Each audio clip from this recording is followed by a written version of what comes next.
Let me give you an example that's more, from current times. Imagine that there's a demonstration. And then the day after the demonstration, you buy 2 newspapers. I don't know what the newspapers are in Germany. You may tell me. What's like a far-right newspaper, very conservative, mostly right-wing newspaper? What? Deutsche National. So they would take the picture and they would say the demonstrators were very aggressive. They painted the wall, they vandalized buildings, they broke windows, and this is all true. Now you buy also a far left newspaper.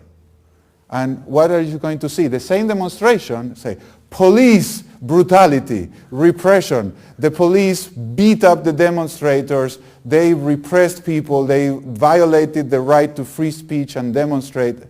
Now what's true? It's all true. There's something, though, that is in neither of these 2 pictures. And it's the most important part. What's hidden always is the camera, is the choice of the photographer that is choosing to point the camera to one side or the other and tell a specific story. Reality is so wide that it affords many stories that are all congruent. Because we don't have the bandwidth to encompass the whole nature of reality, we always have to choose things. We have to make models. We have to see reality from a particular perspective. And that gives rise to the possibility of multiple perspectives coexisting, each one of them being true. Not the whole truth, but certainly being true. But nobody looks at the camera. Very few people pay attention to the choice of the observer. Now, this is not particularly new. Already Nietzsche said that facts are always subject to interpretation. And there's always a question of power. There's always a question of a choice of what's going to be the prevailing interpretation. This is not just true in philosophy. This is also true in organizations and certainly in national politics or international politics. So there's a fight which is previous to how are we going to solve the problem. There's a fight that says, what the hell is the problem? What is going on? That is not an obvious thing that you're going to find with instruments. Instruments are not going to tell you what's going on. Instruments are simply going to bring forth a certain set of events or objects that are highlighted by the instrument and the mental model of the user of the instrument. But this goes back in time even more. Michel Foucault wrote in The Order of Things a whole chapter on this painting by Velázquez. It's called Las Meninas. Now it's not, I couldn't get a really good picture and it's not easy to see, but what's happening here, this is the painter, this is Velázquez, and these are the princesses, and they're all looking at you. You, or the painting, the subject of the painting, which is now hidden, or not present, would be the king and the queen, the duke of something in Spain. Now, the interesting thing of this painting is that instead of representing the object of the painting, or the subject that's being painted, it represents the observers that are looking at the object. So it's an inversion. It's like, let's not observe the world, let's start by observing the observers of the world, because the particular world that is going to come forth, it's a function of the nature of the observer that brings it forth. And this is then, after Nietzsche, Heidegger, all the modern continental philosophers have worked on this matter. What does it take to bring a world forth?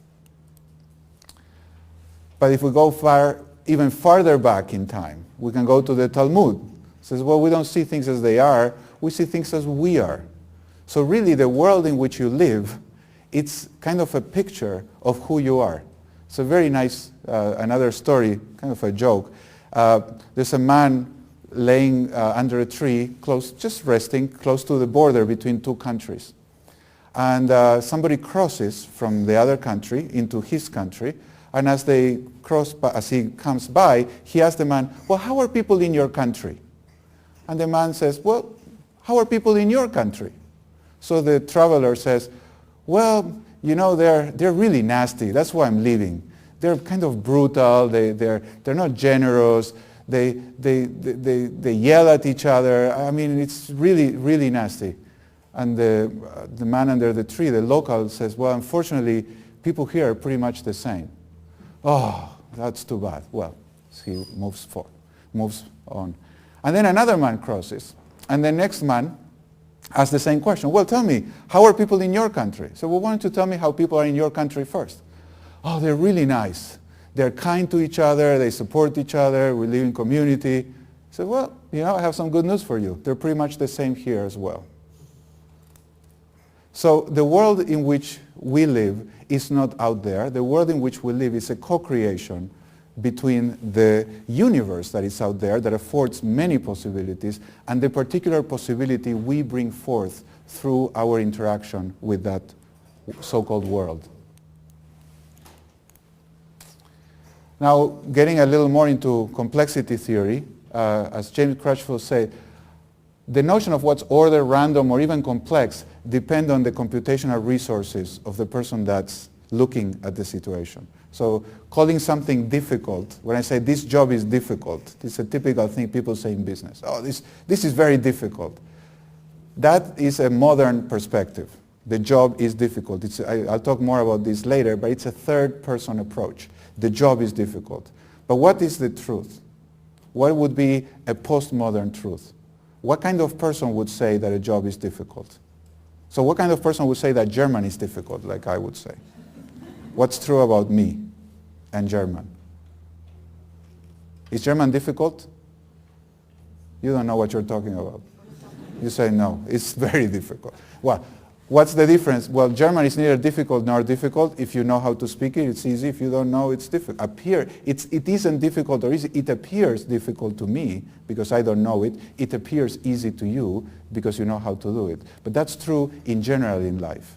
However, we have this, and again, you know, bombastic name, ontological inversion. And what I mean by ontological inversion is we'll invert the perspective of the observer and make it a feature of the world. And that is a very, very big problem. You'll see in companies, I know it sounds very grandiose, but in companies, this ontological arrogance, meaning when I say something is difficult, I am putting my opinion as a feature of the thing. It blocks debate, it blocks conversation, it makes it impossible for people to learn from one another because it becomes a fight for the truth.